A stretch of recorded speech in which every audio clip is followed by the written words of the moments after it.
Thank you for joining us at the Roundtable. Brought to you by Community Education Arts, a nonprofit organization based in Noblesville, Indiana. I'm Alice Cavanis-Gober, president of CEArts. And I'm Sarah E. Morin, secretary of CEArts. Let's sit down at the Roundtable.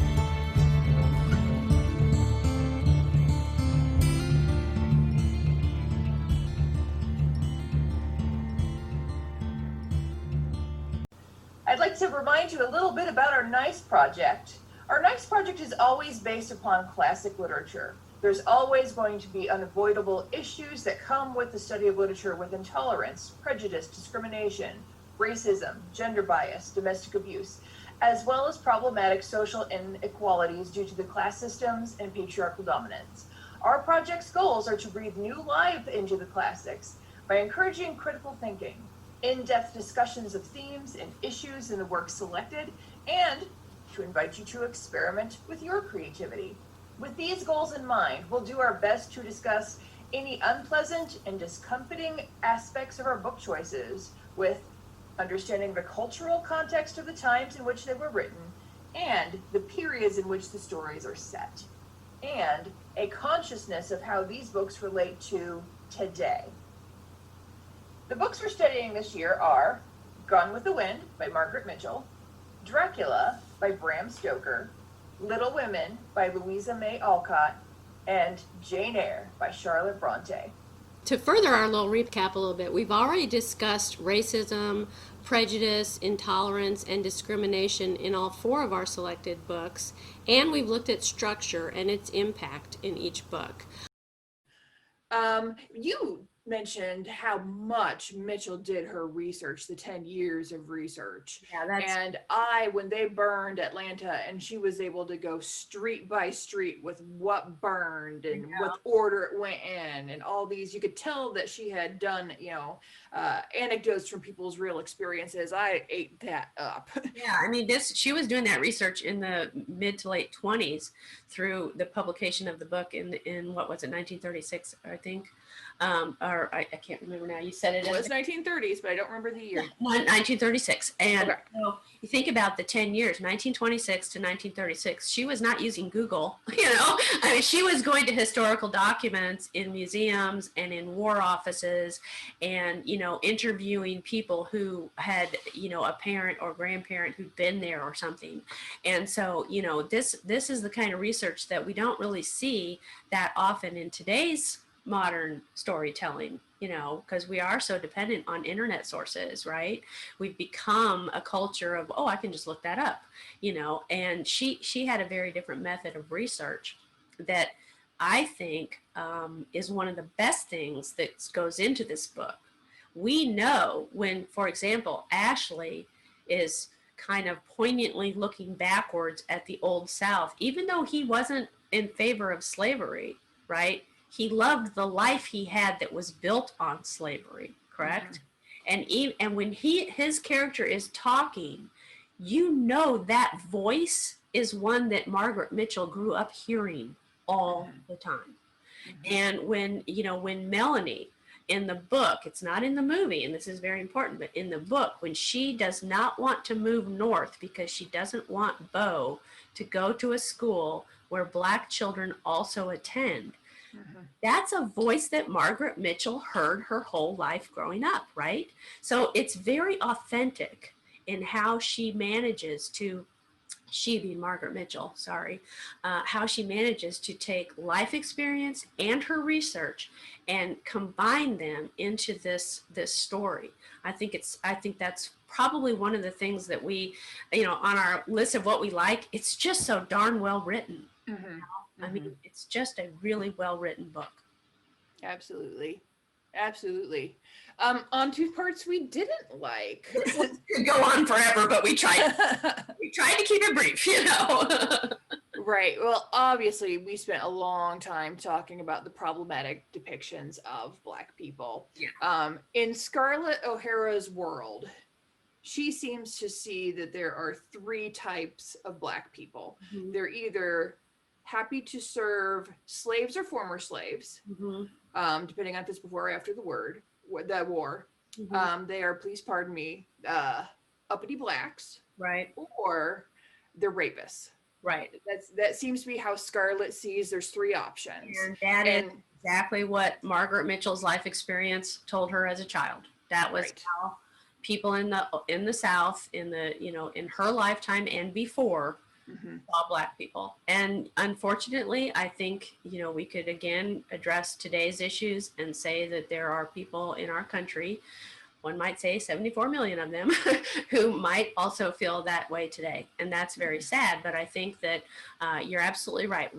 Reading this book is hard because of the dialect that she uses to represent Black people, and because of these depictions of kind of like three categories that the characters have. I don't know if I want to say Margaret Mitchell had those personally, by the time she was writing the book, but definitely for her characters to see Black people through their eyes, this is what we get, Right. So yes, I think it is accurate to the time period, just hard to read from a modern perspective. And a lot of that is because of the dialect. And I know you listened to the book as an audio book, and reading the dialect is bad enough.